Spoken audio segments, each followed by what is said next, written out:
Buildings like this, relics from the past, whispers from our own history, they tell us not just where we've been, but inform where we're going as a culture too. We have to keep them. The question is how we do that, whether we restore them and find new uses for them, as dwellings even, places to live in. It's hard to get it right. But one thing's for sure, you have to tread really carefully.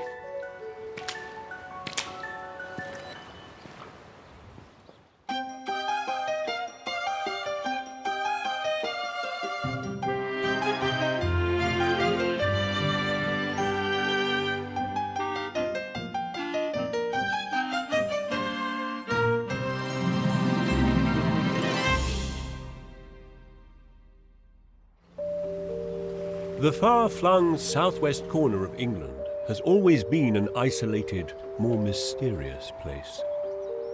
Within the lush landscape of Cornwall, there are scattered pockets of our past, resisting the march of a modern world.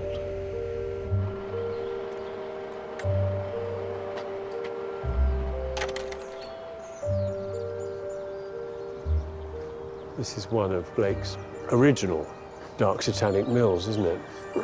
Wow. This old flour mill has been left abandoned for almost 60 years, but it was once a critical hub for this rural Cornish community. You know, these are the mill races. Fed the wheel, I guess. Or wheels, more than one. Holy moly.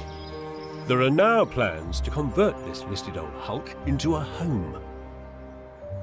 I mean, this ain't no domestic project, is it? This is an industrial building. Probably never lived in, never designed to be lived in, and probably a building which is going to resist being lived in. Wait there, Luna. The two behind this high-risk project Go on, Luna. are Leigh and Richard. Until recently, they lived in Derbyshire, where they ran a small rare plants nursery, and Richard was a part-time maths teacher. Well, there's no trolley service on this train, is there? They don't seem like big risk takers. Good girl, Luna. But oh, how looks can be deceptive.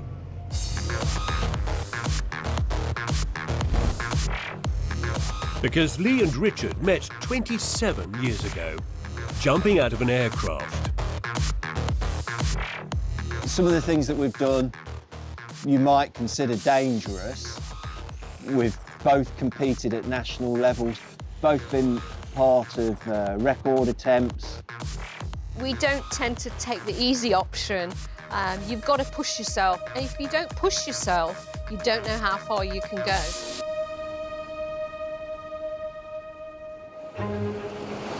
These former daredevils have now cut the ties with their old lives in Derbyshire and have moved 250 miles away to the wilds of the Cornish coast.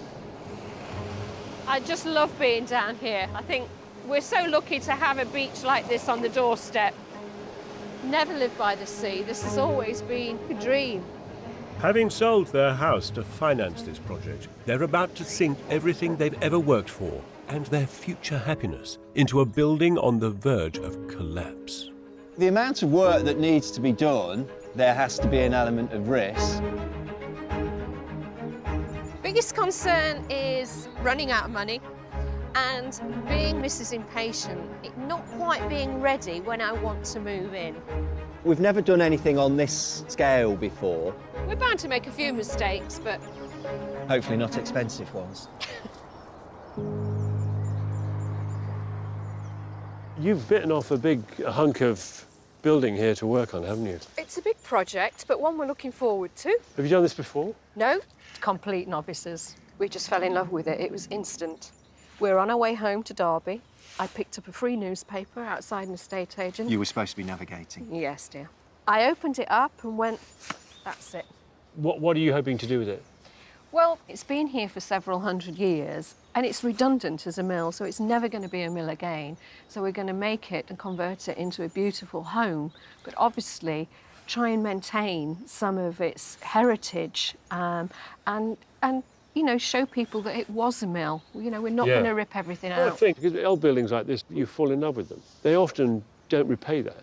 But she's old and tired and sad, and I think she's crying out for a little bit of help to nudge her into the future.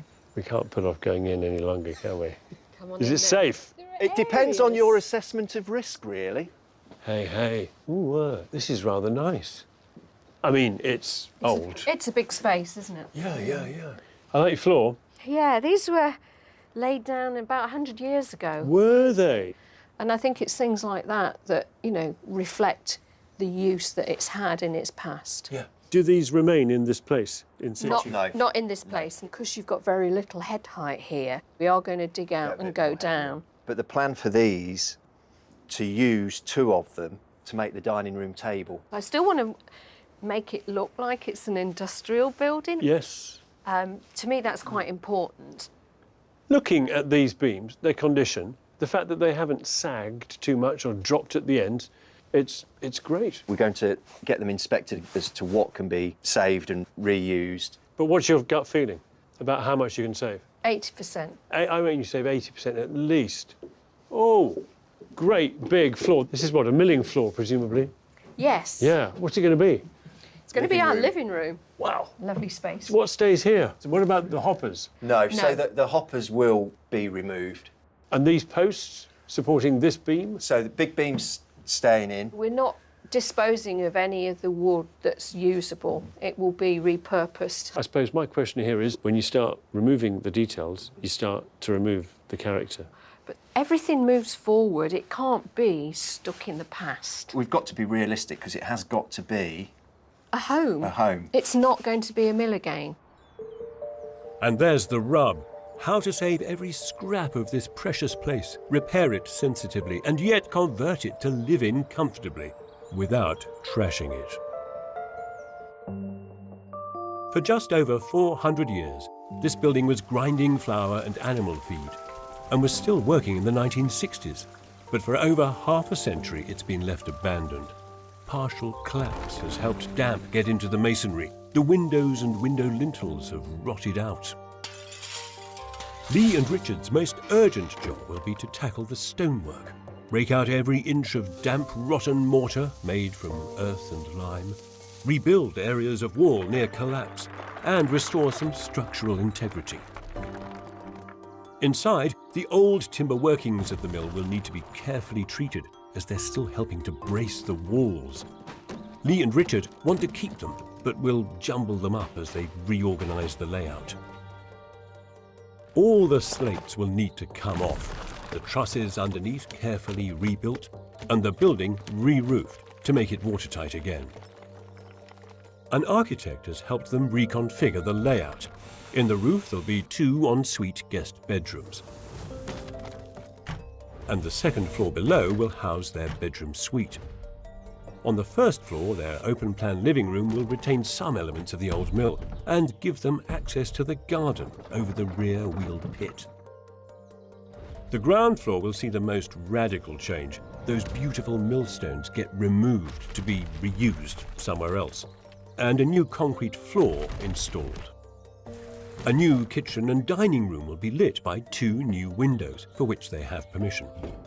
And ground-mounted solar panels will help power this very 21st century conversion. Leigh and Richard clearly have the passion to create something spellbinding here. But they have no experience, not of ancient buildings, not even of building. You have got your work cut out here, I think, haven't you? I think so. How much do you pay for the site? 235,000. £235,000 for this. How much is the project going to cost? 250,000. I could put my money somewhere slightly sounder than this. £250,000 is not enough, nor is there small contingency of 50,000. Old buildings aren't just smelly and damp, they're also greedy and ungrateful. You two met falling out of an aircraft, yeah? Which suggests that you are not risk-averse. You are risk enthusiasts. Now we're risk managers. Oh, but you are taking a risk here. You are novices. But there isn't any reward without an element of risk. No, I know all that. Things that I say. But I'm just trying to look out for you here. Thank you. Yeah. Yeah. We perhaps don't fully appreciate how risky it might seem. Yeah. but I think we're confident in... Overcoming the risk? Yeah. Yeah. Leigh and Richard have given themselves a year to resurrect this broken building. But of course, if they move too quickly, they could destroy the very thing they've fallen in love with. This newel post and this handrail have been polished to a gloss by the action of thousands of hands grabbing hold of it over the centuries it's been here. The magic of the place, that magic lies in details like this, in tens of thousands of them around the place. Remove these, change, adapt, and actually, quite quickly, you begin to chip away at that magic, at that spirit of place. And there's a tremendous poignancy in that, because once this is gone, it's gone forever. By spring, Leigh and Richard have moved into a small holiday let just across the road from their site. Go on. Where the scaffold is up and the work of saving this listed local landmark can begin. A quarter of the total budget, £60,000, is being spent on a team of conservation builders who'll repair and rebuild the stonework. They start by removing the old and broken pointing and any hard cement repairs. Some people will look at this and think, knock it down. Leigh and Richard have undertaken quite an extensive amount of work. This is hard manual labour, but it needs to be judicious so as not to disturb loose and dangerous stonework. Only when these walls are secure can they start on the timber structure inside, which it seems is in far worse shape than anyone thought. Part of the floor did collapse. One of the big joists just dropped out. In places, the floor really is quite unsafe. And these ancient timbers seem to be suffering new stresses. 3 days ago, the split in this joist was 1 millimetre. We've now got cracks in it that you can put your hand in. Every new problem discovered means a new cost. We're only a short while into the project and I can see that it is already going to run over the figure that we had in mind. So somehow we've got to claw that back from other areas. Just 2 weeks in, Leigh is already projecting an overspend of £15,000, and still there is so much that is unknown. Like the condition of the ancient underground mill race that runs from the wheel pit under the road. The only way to know is to get wet. So we're just going to look for any defects, cracking, missing material. If there's any damage to this underground tunnel, it could lead to flooding and possibly undermine the building. It doesn't look like any maintenance has been carried out for many, many years. Biting nails. The beam, it's been split. So the only option for repair would be from the top. There's a badly cracked beam in there. You can't actually get in. But we can see the first 2 beams are cracked, and the cracking is structurally significant to the structure. Both slate beams need to be replaced. There wasn't any money in the budget for fixing this problem.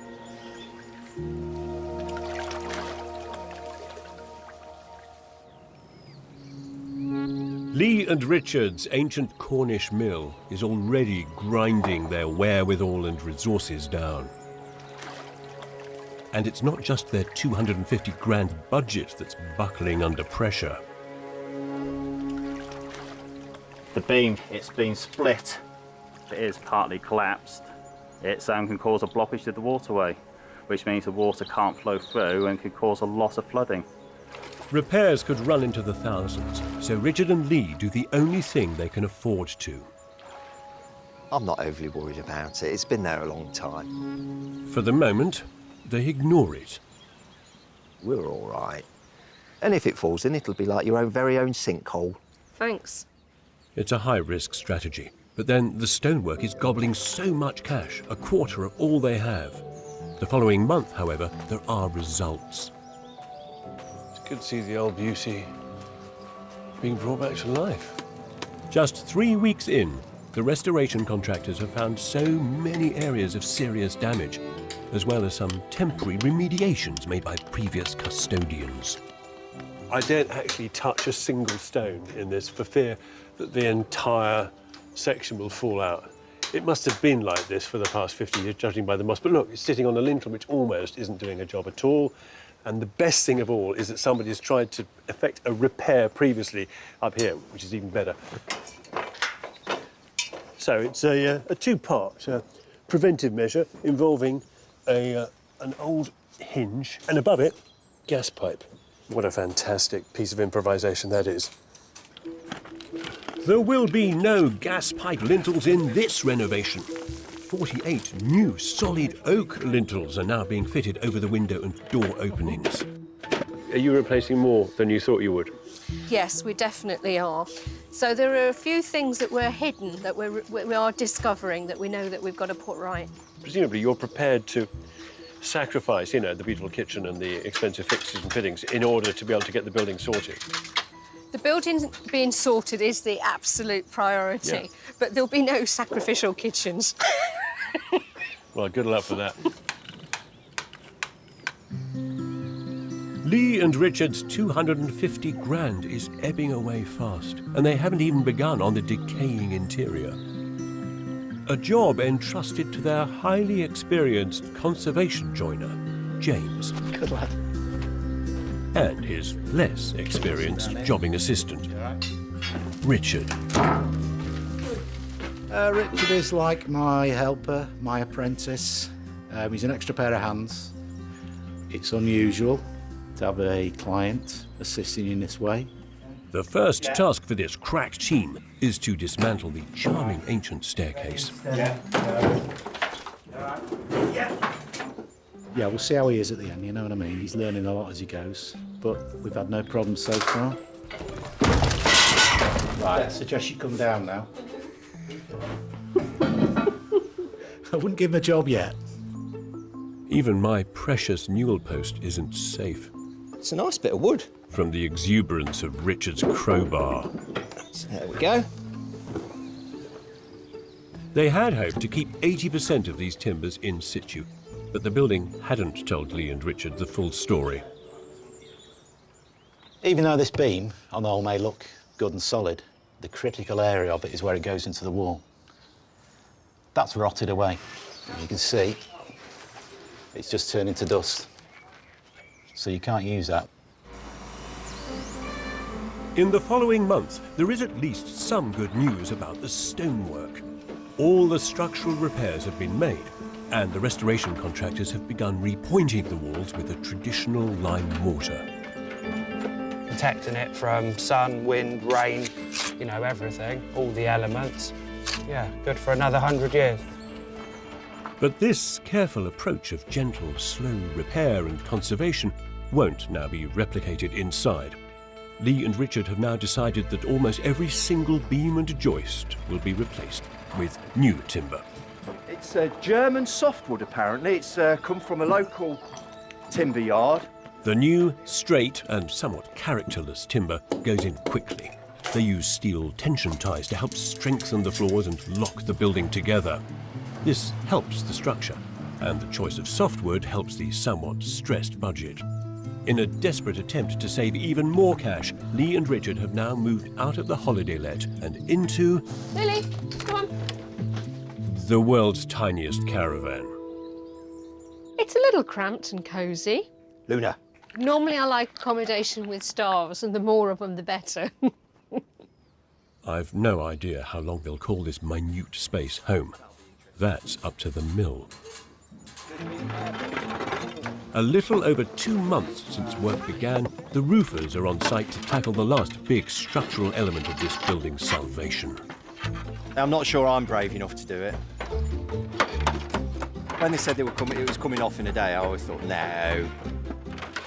Fingers crossed that underneath these slates they don't find another nasty surprise.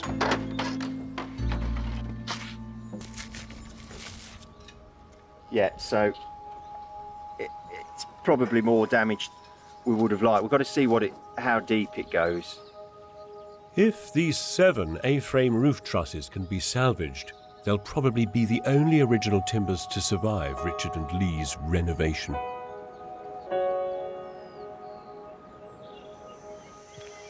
Oh, goodness me. Bits of building. Bits of building out in the rain. Bits of building that maybe in some cases should have stayed in the building. Thousands of bits that made it what it was. The speed of change on this project brings undesirable impacts for me. All my life, I have loved old things and loved them for their cantankerousness and their wonkiness and their history and the stories they tell and the narratives they weave. And here, it's just being ripped apart. I'm not sure what means anything anymore here. And yet, in the roof, Leigh and Richard are investing in conservation. They're spending an extra £1,400 on discrete steel reinforcements to save those weakened old trusses. It is a disappointment to us that we couldn't save more of the original timbers. I'm just mindful that, you know, here you are, plating the ends of some of these long trusses into the walls with some new timber. Downstairs, it's new timber throughout. It's new joists, it's new beams, it's new flooring, it's everything. Do you think now, actually, no, we could have taken this approach, we could have used it sooner? No. We could have saved some of that, surely? No. Surely? We wouldn't have been able to save that timber and guarantee the structure of the building. The stonework showed just how conservation repair work can be considerate and respectful. Inside, I think there's been too much change that's happened too quickly. Balancing a modest £250,000 budget with the authentic restoration of an old Cornish flour mill has not been easy for Leigh and Richard. Can you hold the window? I've got the screw now. They're now fitting 18 new, beautifully made timber windows. It cost £14,000 to repair and clad the entire roof, and an extra £8,000 in the end to retain the old timber A-frame trusses. Now, after a frantic 6 months, this building is watertight for the first time in 60 years, and the shroud of scaffolding can begin to come down. I suppose it's like the butterfly coming from the chrysalis, isn't it? Just beautiful. Bloody amazing. Brilliant, isn't it? Looking good. Over the years, you've just watched it slowly crumble away, and now it's lovely. A positive reaction from the community. And 3 weeks later, even the hardline conservationists are changing their tune. Well, how picturesque is that? What a lovely thing. They've really used their judgment with this pointing. They haven't tried to rebuild these walls to make them straight. They're still wonky and wobbly. And it's lovely. It's got loads of personality. But these restored walls are only a shell. And now all the professional craftsmen have left. The completion of this project rests solely with its inexperienced owners. You've been by yourselves on your Todd for how long? About 3 weeks now, we've been on our own. Yeah, was that, it must have been something of a shock. Yeah, I think the first morning you wake up and realise no one's coming to hold your hand. It's like, blimey, what do we do next? Have you revised your building programme, your schedule? Schedule, no. Spring to be in and complete. But budget's another thing. Carpentry works took a lot longer than we thought. And also, we've introduced some steelwork into the top floor that we hadn't budgeted for at all. How much did you think you'd spend getting sort of to this point, roughly? I mean, we've spent £150,000 at the moment, and I think that I'd probably have seen that probably about 120. So you're about £30,000 more than you might have wanted to spend, but then it's the building telling you what it needs, isn't it? Yeah. You know, we won't have any money left at the end of it. We'll have a lovely home. We won't have any money. This is absolutely everything we've got. Failure isn't an option here, but the end goal is in sight. Good. I've thoroughly enjoyed every minute. I wouldn't change a thing. We'll see how you are in 6 months. Leigh and Richard's budget is now running at £280,000. Within the month, Richard makes a start on the internal stonework, using skills he's picked up from working with the contractors. But that still leaves the insulation, rendering, plastering and underfloor heating, all jobs that rest in their unpracticed hands. You have so many jobs. Sometimes you actually don't know where to start. The first monumental challenge they tackle alone is the millstone floor. These stones need to be exhumed, since they need to dig down to form more height in the dining room. How are we going to lift them out? Magic. You know, if we'd got a team of people in here now, you'd probably get this floor out in a day, whereas it's going to probably take me a week. Progress moving the stone floors going very, very slow, a lot slower than I anticipated. I think Richard thought that it would be quite simple. They're really, really heavy, and I think that we're going to have to get people in to help us, which, you know, it's another expense that we hadn't budgeted for. You know, there's no way that's going to move. Not much we can do about it.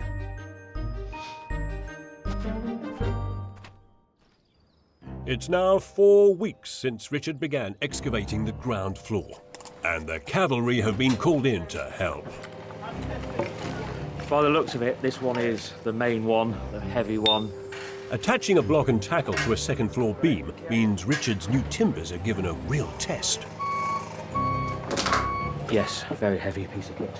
On that side. The planning conditions for this listed landmark mean that 2 of the millstones have to be retained within the building. They're clearly reluctant to leave their ancient home. We're all a little bit surprised about the size of this millstone. He is a bit heavy, isn't it? 4 men take 4 hours to remove the largest of these granite beasts from the floor. I was dreading moving them, if I'm being honest. But now they're out, it's, yeah. Well, you know, I think this bit will go quite quickly.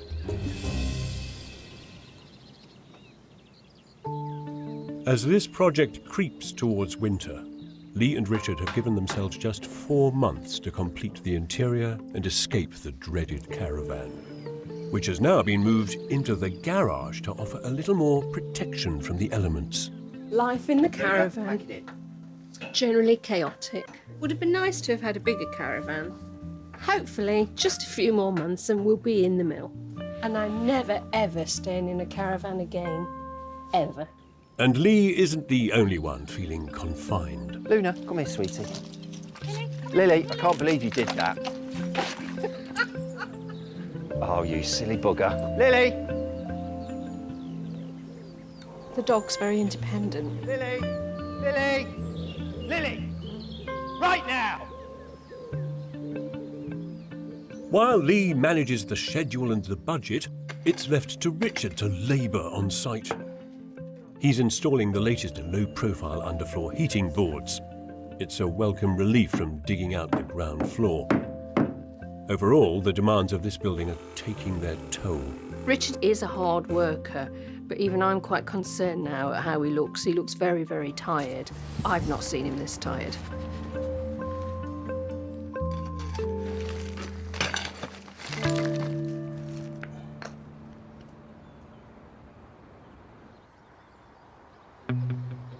Winter is beginning to bite. Richard is aching, having removed almost 25 tons of rubble from the ground floor. I'm absolutely knackered. Just tired. The word I would choose to use would be bollocksed. Yeah, I'd say exhausted, but he has finally got the ground floor lowered. Richard thought that might take 2 weeks, but getting ready for today's concrete pour has taken 2 months. I'll let the guys do the heavy shoveling. I'll make them a cup of tea in a minute. All right. Terrific. But now, this monster of a job is complete.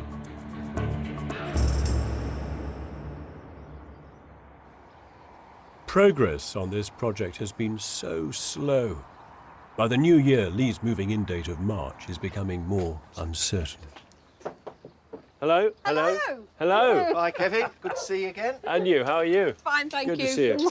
I still can't get used to this idea. Winter residence. Yeah, it's our winter retreat. It's one thing to live in a caravan, quite another to live in a caravan in a box with no views. It's been quite tedious at times with all the rain, and hopefully it won't have to be there that long. When's that then? Well, I reckon we're about 3 months late. So that's June, July time then. Outside, you can read the narrative history of this building. Inside, however, it's a work of fiction. Millstones are all outside. Floor is down. That was Floor's an down. exercise, wasn't it? I bet it was. They look big and chunky, those. New floor, new ceiling, new joists and beams, new walls because you're plastering them all, new windows. I mean, internally, it's going to be a new building. If you look at some of the posts here, these were original floor joists, the ones we've actually put back into the wall. Has a floor joist become a post? Yeah. Purists will be horrified, but actually when you look at them, they weren't usable. You know which camp I fit into, don't you? Begins with a P. Purist. There is, of course, one part of this building that is more in line with my conservation stance: the roof. So this is all going to be underfloor heating. Yeah. You've laid your boards in readiness for it. Originally, it was meant to be 2 definite bedrooms, but we loved it so much, we're actually going to leave it as one big open plan room. You like this beautifully conserved roof. I love it. This is one of my favourite places. It's the best timber in the building by a long way. I think it's the best timber in the building because it's the old timber. Most of that old timber is now piled up in the garden. Its final purpose: to keep all those new timbers warm. I think that might be a little bit of the newel post. What do you think? Dear me.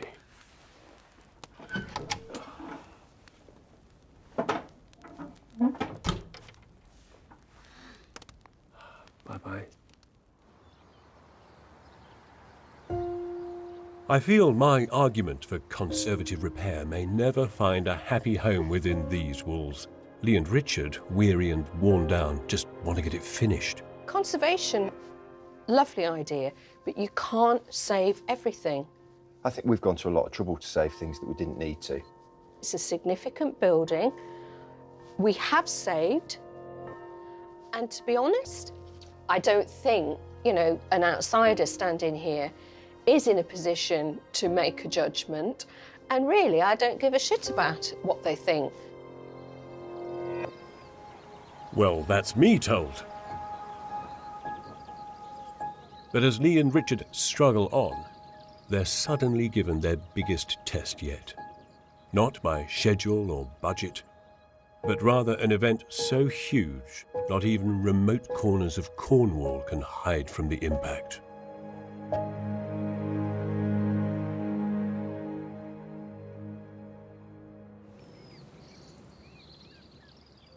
Leigh and Richard fell spontaneously in love with the 17th century mill in Cornwall.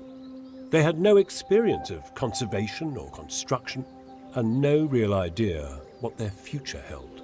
All their hopes were bound up in a very personal vision of what some forgotten, broken building could become. Now, 2 years later, in the midst of chaos created by a pandemic, I've returned to Cornwall to see if they fashioned a home from the rubble and if their blind optimism has been rewarded.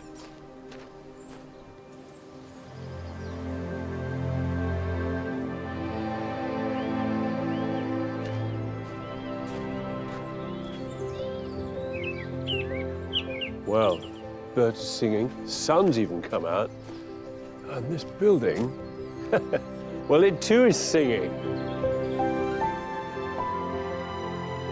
Oh, it looks so good. It really does. A beautiful roof. Can't fault this. I can't fault the outside. It's 17 months since the scaffold came down, and the lime pointing has now settled and weathered. There is no doubt that this once ruinous relic has been given back its dignity, and with that, its status as a focal point for this small community. shining beacon. Everywhere you look, there's a little bit of history, a little bit of story, a little leftover, a remnant of its use. It's just so romantic and beautiful and magical now. I like the front door too.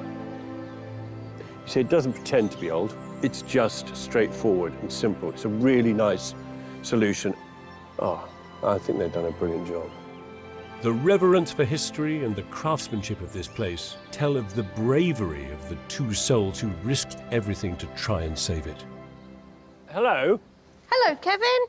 Hi, Kevin. How are you? Great. Well, thanks. I'm really well, thank you. How are you? More importantly, how are you both? We're fine, aren't we? Keeping good. Busy, tired. Yeah, I bet you are. I'm sorry about the social distancing. We're now filming at 4 meters, which is kind of It's crazy. almost megaphone distance. I can make myself heard. Yeah, you can. You can, Lee. Do you know what? As can this building now. It is so strong and so well done and so... It's just so bursting with character now. It's just a testament to the skill of...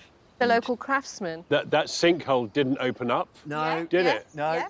Are you living in it? Not quite. No, not quite.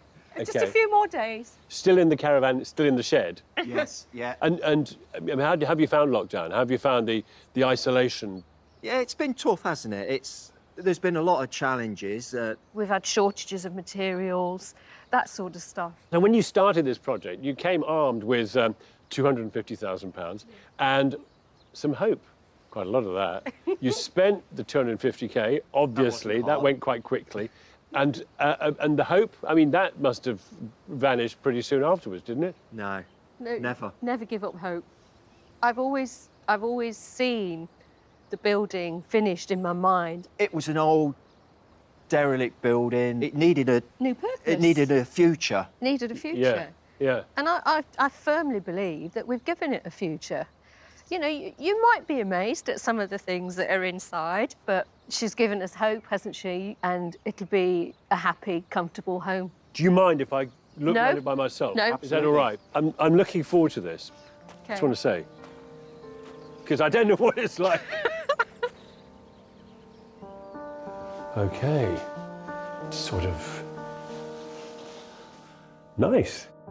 Inside, it's not so much a new chapter for the building as an entirely new story. It's actually rather magnificent because it's not pretentious. It's lovely. It's just not fussy. Everything's really simple. I might lament the passing of the old stone floor, but this space is now practical. And in the dining room, Look, Fred Flintstone tables. reminders of the pain it's taken to achieve. You see how heavy and chunky they feel enormous. They're far more successful than I thought they'd be. What an amazing dining table. It's bonkers. Like Sisyphus, Richard was condemned to a world of pain by these stones. Oh, that floor, when I was taking it out, that 2 weeks, I think, turned into 2 months. But yeah, I'm so pleased with the millstones for the table, and it's nice to see them back in the mill. I'm quite looking forward to my first Sunday dinner, to be honest. Boy, do I lament the passing of that old staircase. The staircase is beautifully made. It is elegant, it is very straightforward, it's very practical, so you can't fault it for that. As replacements go, these stairs are the best possible solution. They wind through the floors, putting function back at the heart of this old building. It's a really nice job. I always thought it just might be a little dark and cramped. It's really, really surprising how light and airy and open it is. Leigh and Richard plastered most of the bent old walls themselves, and it gives the rooms an historic hand-wrought quality. These guys have really pulled out the stops. You know, they have worked so hard, so determinedly, so doggedly. They have poured their hearts and their souls into this place. They've considered every detail. And as a result, it feels considered. It feels like it's crafted. It feels as though, if anything, that the new components, the bits of architecture that have gone into the building, they feel that they are of the building. And that is a plus. The snug is defined by a step down and by a few remnants of the mill's old timbers still in situ. And has this building ever felt as sophisticated or warm? Love the fire. I just think that is such a focal point, and I'm just waiting to sit down with a glass of wine in front of it. The second floor has 2 guest bedrooms with a bathroom and atmospheric low ceilings. And another honest and crafted staircase to wind you up into the roof. You see, this is my favourite bit of the building. Every bit of wood that's here, these are the sinews of the structure supporting the roof, doing a job. This was going to be 2 enclosed bedrooms, but these repeated trusses look so good in one big space, which will be Leigh and Richard's bedroom and bathroom. They've even jammed in a boudoir bath. And now this window, which has the best view, looking down the valley. It's beautiful. This floor is the best floor. It's that simple. It's lovely.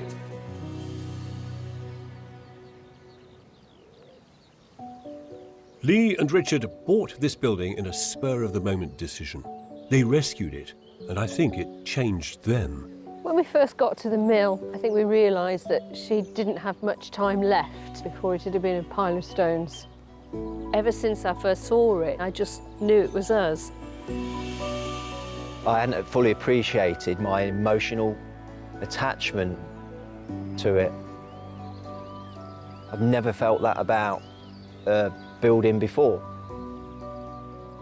Leigh and Richard came here in search of adventure. They wanted to triumph over risk and push themselves and learn. I wonder if they feel enriched or humbled by the experience.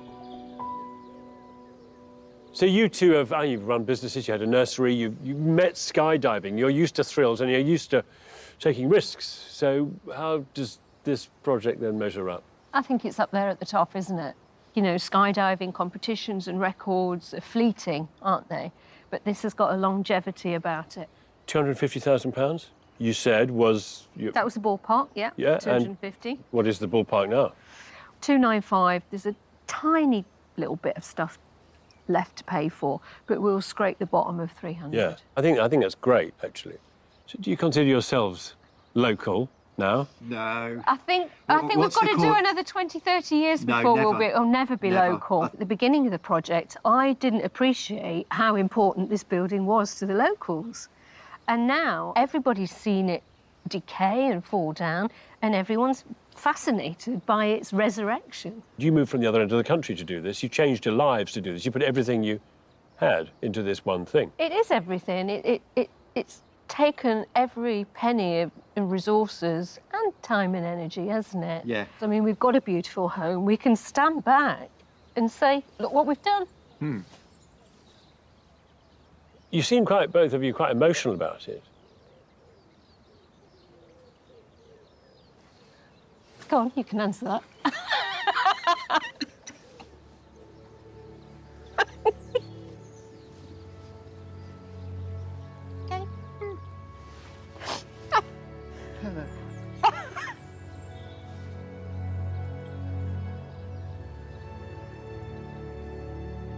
We just want to do right by her. Guarantee a future. I've never cared about a building more than the mill. I think this is going to be home for a long time, and I'd do it again in a heartbeat. The heartbeat is again palpable in these ancient walls. For the first time in over half a century, visitors to this corner of Cornwall have something to marvel at. I marvel how this project has also changed both Richard and Leigh. It's taught me to trust in the common ground between people. It wasn't restored as I would have done it, but I do not doubt their motivation to care for old places. Well, Richard, Leigh and I have certainly had our differences of opinion over this project, but I don't think it matters for 2 reasons. Firstly, this is a beautiful building on the outside, certainly. I mean, it stands here so magnificently and makes all kinds of new connections to the place and to the people and to the community. And secondly, our differences were always academic, philosophical. Whereas, of course, actually what connects people to place and to history is romance. And behind the romance lie a whole host of emotions. Love, care, joy, and of course, optimism. And optimism is something that Richard and Leigh brought in spades to this project. In what are such difficult times now, we could all do with a bit more optimism, couldn't we?